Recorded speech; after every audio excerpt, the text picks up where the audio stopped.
Finally, in this section, an advocate for changes to the family court, and that's me.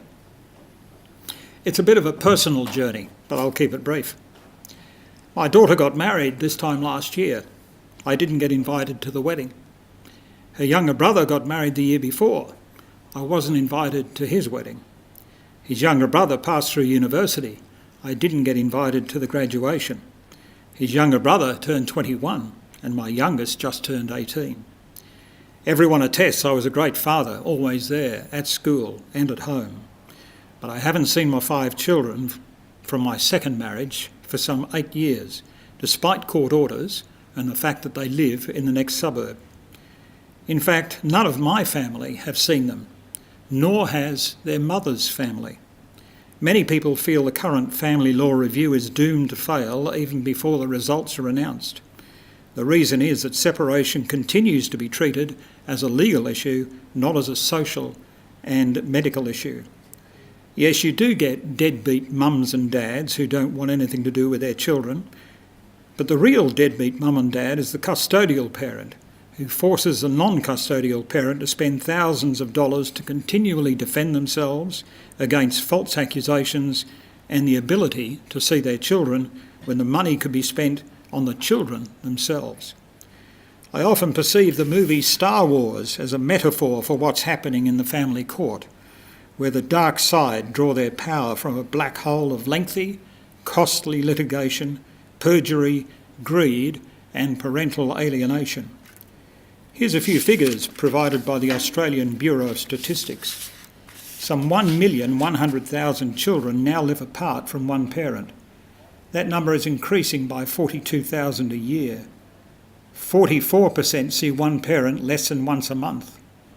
51% have no overnight stays with one of their parents, and 28% don't see one of their parents at all.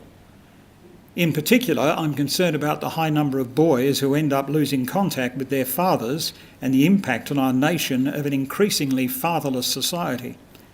There's solid evidence showing children growing up without their fathers are more at risk. Going back to 1998, the US Justice Department found that 63% of youth suicides are from fatherless homes. 90% of all homeless and runaway youths are from fatherless homes. 85% of children who exhibit behavioural disorders.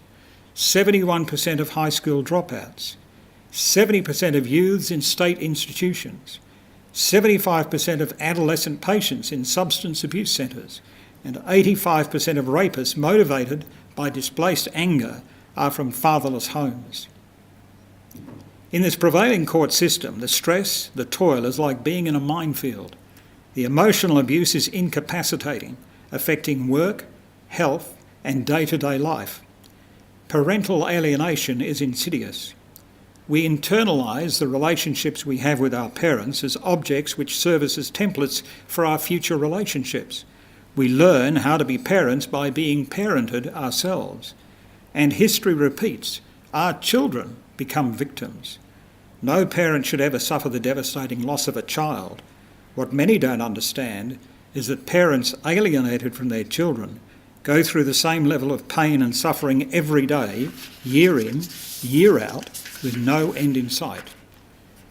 Too many mums, too many dads, but especially children, are affected by lengthy, costly litigation and non-enforcement of orders. Perjury is endemic. Parental alienation is corrupting the social fabric of our community and our nation. Family separation should be treated as a health issue first and foremost, not as a legal issue.